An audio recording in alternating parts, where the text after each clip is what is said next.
Bonsoir et bienvenue à tous, nous sommes le mardi 1er avril, il est l'heure de l'info.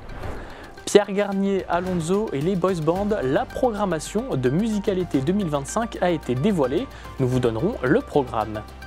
Les cyberarnaques touchent particuliers et professionnels, vous en avez peut-être été victime, nous vous partageons les conseils des gendarmes pour tenter de les éviter. C'est un jumelage qui ne manque pas d'humour, celui entre les communes de Poisson et d'Avril. À l'occasion de cette journée spéciale, nous vous proposons une rétrospective de l'histoire de ce jumelage.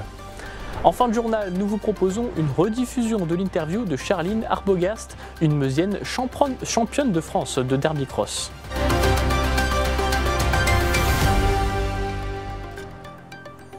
À Saint-Dizier, l'été se fête en musique. Le festival Musicalité revient début juillet pour une 26e édition aux allures de grandes fêtes populaires. 3 soirs de concerts gratuits au Parc du Jard avec une programmation qui mêle nostalgie des années 2000, rap et jeunes talents.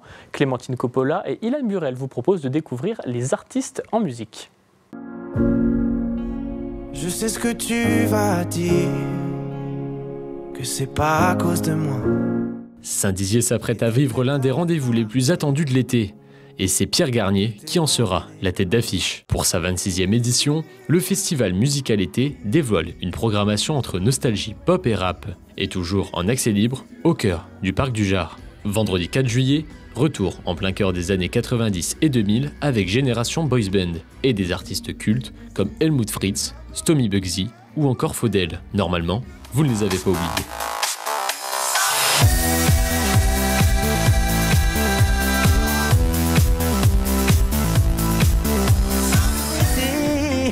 Pensez à demain recommencer. Partir un jour sans tout. Le samedi, place au rap, avec une affiche intergénérationnelle. JER, jeune talent du Grand Est, ouvrira la voie à Niro et Alonso, tête d'affiche très attendue. Dans les bras de Maria, mamie. Lunettes quartier dans la golf, je ne joue pas au golf. Sur le passage piéton, j'ai vu ses yeux dans mes yeux. C'est la faute à la ruine, si ce soir on leur fait ruine.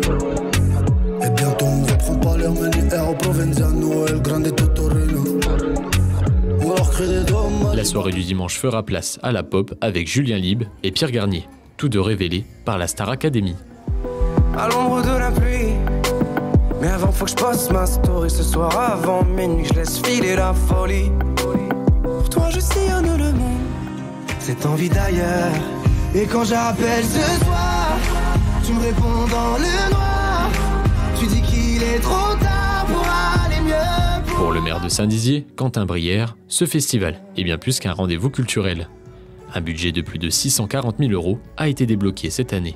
Le Parc du Jard, c'est le zénith de Saint-Dizier. C'est plus de 30 000 personnes qui peuvent venir chaque soir pour assister gratuitement à des concerts qui sont exceptionnels. Le défi, si vous voulez, c'est de réussir à avoir ceux que les gens veulent le plus écouter, à un moment où leur prix est pas trop cher. Parce qu'on fait avec nos moyens aussi. Et c'est ce que notre équipe arrive à faire. Ils le font avec brio. Et puis en réussissant à avoir des soirées qui sont sur des ambiances différentes. On aime se dire que c'est quand même vraiment un week-end pour la jeunesse et les adolescents. Parce qu'il n'y a pas toujours des choses pour eux.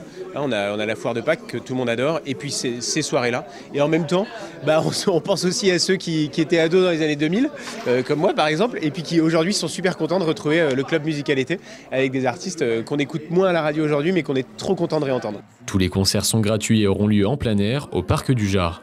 Le site ouvrira ses portes chaque soir à partir de 17 h.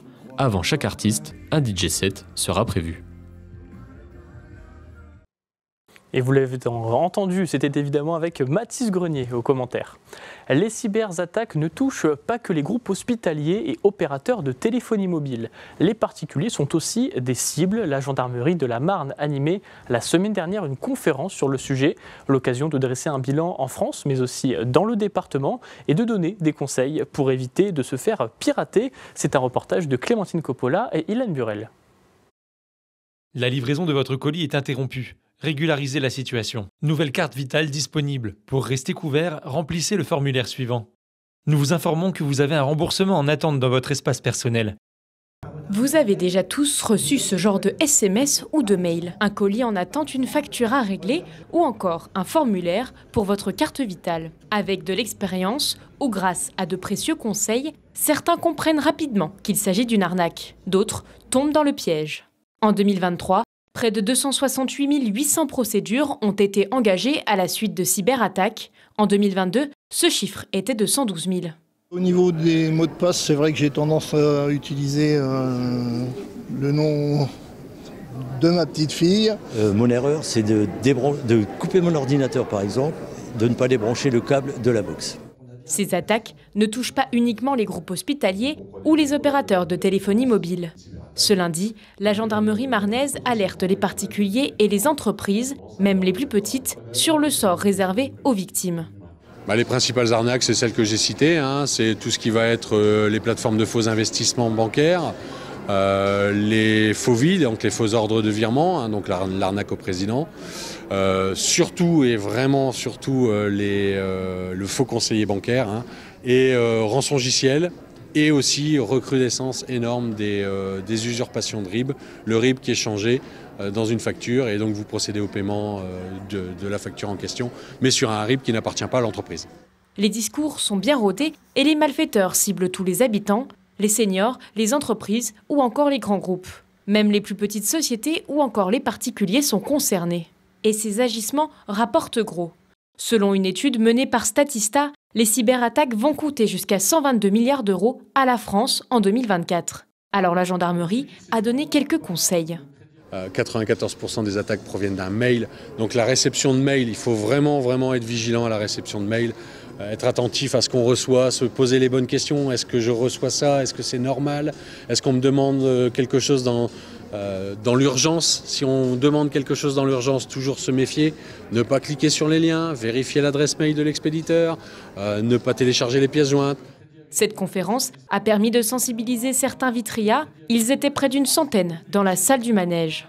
Au vu du public qu'on avait aujourd'hui, je m'aperçois qu'il y a quand même beaucoup de personnes qui sont dans mon cas. Ça nous remet à l'esprit les choses qu'on doit à tout prix éviter. Donc j'avais besoin d'avoir des compléments. J'ai un petit peu de connaissances, mais pas suffisamment pour faire le nécessaire sur mon téléphone ou mon ordinateur. D'après ce que le gendarme m'a dit, c'est la curiosité. Pour lutter contre ces cyberattaques, des sites existent pour dénoncer des SMS ou des mails frauduleux. Parmi les plus connus, Pharos ou encore Signal Spam. Ce n'est pas une blague, même si la date pourrait prêter à confusion. En ce 1er avril, direction 2 communes françaises qui partagent bien plus qu'un simple clin d'œil. Poisson, en Haute-Marne, et Avril, en Meurthe-et-Moselle, sont jumelés depuis 1979. Entre humour et attachement local, découvrez l'histoire de ce jumelage pas comme les autres avec Julien Debruyne.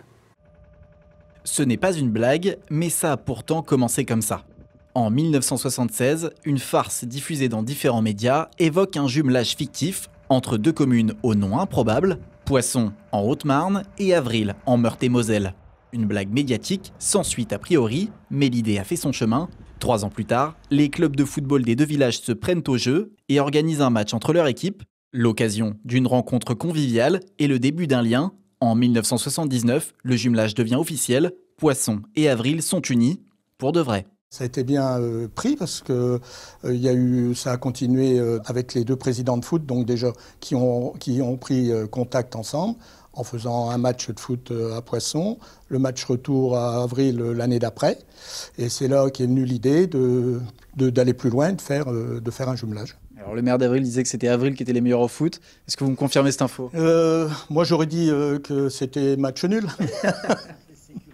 Derrière l'humour, un véritable esprit de camaraderie s'installe. Pendant des années, les échanges se multiplient. Rencontres sportives, fêtes locales ou encore repas partagés, le jumelage fait vivre une tradition un peu décalée, mais très appréciée. Les relations entre la commune de Poisson et la commune d'Avril, par tous les maires qui sont passés, elle est excellente. Et puis quand vous rencontrez les anciens d'Avril, en fin de compte, ils parlent de ce jumelage Poisson et ils se sont fait même des amis à Poisson. On a eu une action avec un cycliste qui est venu à Poisson, un cycliste d'Avril qui est venu à Poisson, qui est retourné à Avril en vélo. Voilà, moi je trouve ça que c'est super sympa, quoi. Pour autant, l'attachement lui ne faiblit pas, le nom des communes continue de faire sourire et le jumelage reste un sujet de fierté notamment chez les plus anciens. Les nouveaux habitants, eux, ont aussi le même sens de l'humour.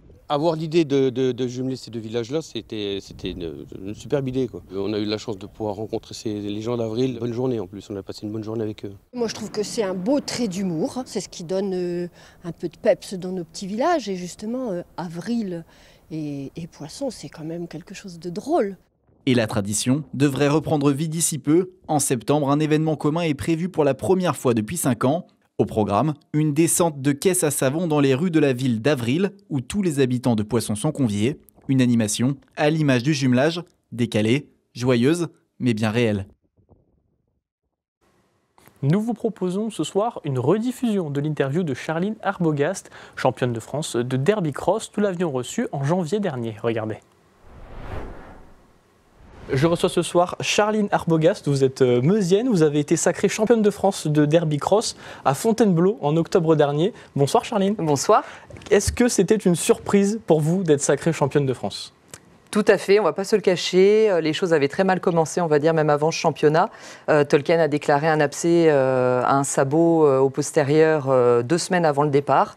Donc je ne savais même pas si j'allais pouvoir participer. Ça s'est vraiment joué au dernier moment.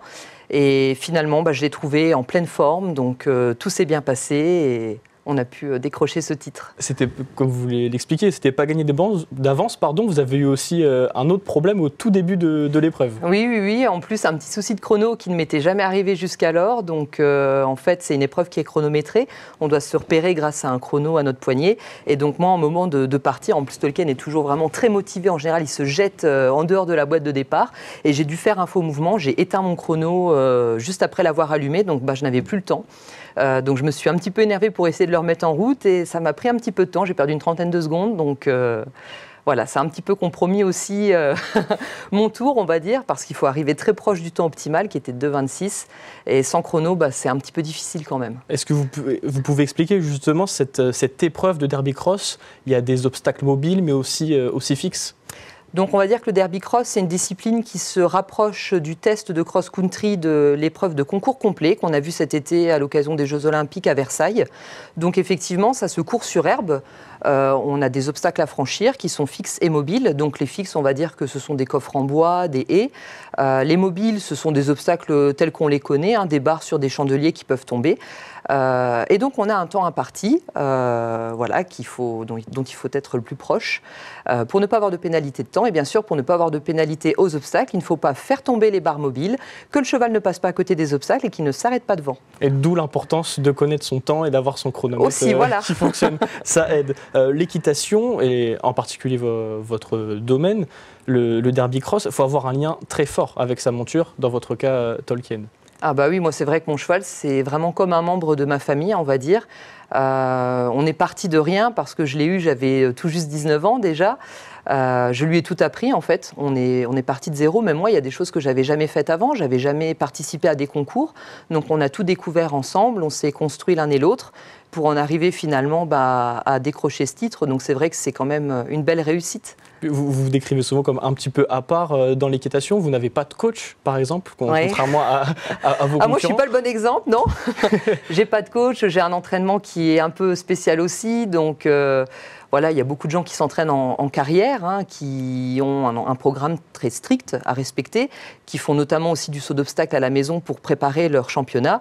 Moi, je ne fais rien de tout ça. En fait, je ne fais que de l'extérieur, donc des trottings, des gallopings en forêt, pour entretenir le cardio de mon cheval, parce que pour moi, l'essentiel, c'est de ne pas le mettre dans le rouge, en fait, quand je concours. Mais au-delà de ça, je pars du principe que, voilà, à 18 ans maintenant, il connaît son boulot et que j'ai pas besoin de m'entraîner particulièrement. Et la preuve que ça marche. L'équitation, c'est aussi un sport coûteux. Ça représente, j'imagine, pour vous une somme par mois. Est-ce que vous pouvez nous raconter un petit peu comment vous faites pour continuer à exercer cette passion ? C'est vrai que c'est vraiment très très onéreux l'équitation, surtout les soins en fait qui tournent autour du cheval. Moi, on va dire que j'ai un budget d'à peu près 650 € par mois pour uniquement l'entretien de mes chevaux, sans parler des concours, etc. Donc oui, ça implique derrière d'avoir quand même un métier qui apporte une solidité financière, on va dire, pour pouvoir subvenir à leurs besoins, parce que sinon ce serait pas possible. Et je pense que ce serait vraiment très frustrant de me dire que demain, si mon cheval a un souci de santé, je suis pas capable en fait d'y subvenir. Vos chevaux, vos deux chevaux, parce que vous en avez deux, vous avez Tolkien et aussi un Melchior qui a 3 ans, qui va prendre la relève petit à petit de Tolkien. Exactement, ça y est, on y est. Je l'ai eu, il avait tout juste 6 mois et ça me paraissait vraiment loin. Je me disais, bon, je ne suis pas prête de le monter quand même. Et au final, ça y est, on y est, c'est l'année des 3 ans, donc c'est l'année où on va pouvoir commencer à lui apprendre à avoir un cavalier sur le dos. Donc voilà, j'espère que ce sera la digne relève de Tolkien. Et c'est bien parti. vous l'expliquez, ça vous demande, c'est coûteux d'avoir 2 chevaux, mais ça vous demande aussi beaucoup de temps. Il faut être à leur chevet, il faut les visiter 1, 2, 3 fois par jour. C'est vrai que moi, il y a eu des moments où il fallait que j'y aille 3 fois par jour pour assurer les soins, notamment quand Tolkien a eu donc son abcès là au mois d'octobre. Donc matin, midi et soir. Donc le matin, on y va avant d'aller au travail. Le midi, on y va pendant la pause déj et on ne mange pas. Et le soir, il faut encore y aller quand on quitte le travail. Donc oui, c'est beaucoup de concessions, ça c'est sûr. Mais c'est une vraie passion. Oui. C'est le principe de la passion, je pense que c'est un peu déraisonné parfois. Ce titre de championne de France, c'est un peu la consécration de tout ce que vous avez pu faire de ces 10-15 années de carrière? Oui, c'est vrai que je m'y attendais pas du tout. Encore une fois, ça a été vraiment la grande surprise, mais maintenant je me dis que la boucle est bouclée en fait. Je peux rien espérer de plus qu'un titre de champion de France, donc c'est formidable. Votre prochain objectif, est-ce que vous en avez un? Est-ce que vous vous êtes déjà fixé un autre objectif? Bon, on va dire que l'objectif, ce serait de réussir à faire la même chose avec Melchior, avec la relève. Pour Tolkien, non, je m'en fixe plus spécialement parce que il a quand même 18 ans, donc on va dire qu'il est plus proche de la fin au niveau de sa carrière sportive que du début. Donc pour l'instant, non, je vais surtout être à son écoute, voir quelle forme il a, s'il a encore la motivation aussi. Donc je ne suis pas encore sûre de ce que je vais faire cette saison et on verra. Ce titre de championne de France, il clôture un peu toute cette aventure avec Tolkien. Oui. Ça termine en beauté. Exactement, votre ça termine en beauté, c'est tout à fait ça. Qu'est-ce qu'on peut vous souhaiter pour cette année 2025? Est-ce que vous allez remettre votre titre en jeu? Est-ce que ça va être un peu plus calme cette année? Alors on va me souhaiter surtout, à moi et mes chevaux, la santé. Je pense que c'est le principal. On sait que les chevaux sont des animaux très fragiles qui ont souvent quelque chose. Donc on va espérer que tout aille bien cette année. Et puis sur le plan sportif, ma foi, oui, je vais certainement commencer la saison au mois d'avril avec Tolkien. Et puis voilà, selon sa forme, selon sa motivation, on verra jusqu'où ça nous mène. Et peut-être que je reparticiperai au championnat de France si tout va bien. Est-ce que cette année, avec les Jeux Olympiques, est-ce que vous avez vu un effet JO dans l'équitation? Non, parce que moi, je ne fais pas partie en fait, d'un centre équestre. Je suis dans une pension privée, donc on n'a pas forcément d'inscrits, de licenciés qui viennent monter dans notre écurie. Donc je ne l'ai pas vu, moi, à mon niveau. Mais je pense que ça a eu des effets très positifs parce que Versailles, notamment, c'était quand même des images absolument incroyables. Je pense qu'on ne fera jamais mieux que Versailles, d'ailleurs, j'ose le dire. Donc ouais, je pense que ça a très bien vendu notre sport. Très bien. Je vous remercie beaucoup d'être venu sur notre plateau, Merci Charline. À vous. Et puis on vous souhaite une bonne saison. Merci beaucoup. C'est la fin de votre journal. Merci de nous avoir suivis. Et à l'occasion de ce 1er avril, vous pouvez retrouver sur notre site internet et notre application une sélection des meilleurs poissons d'avril du territoire. En attendant, la formation continue sur Puissance Télévision. Excellente soirée et à demain.